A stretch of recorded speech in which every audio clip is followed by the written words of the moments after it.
This is going to be a quick video to show you how to change your theme color in OneNote and to change elements within OneNote after you've changed your theme color. So first thing we're going to do is we're going to change the theme color.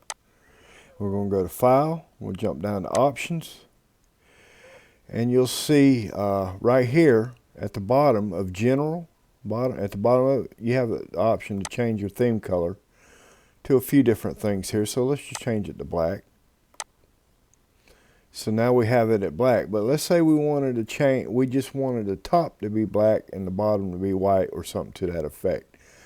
To do that, you go up to View, Switch Background, and there you go. The colors that the background will switch will depend on the theme color that you chose underneath your option. So let's look at another one. Options, let's change it to white.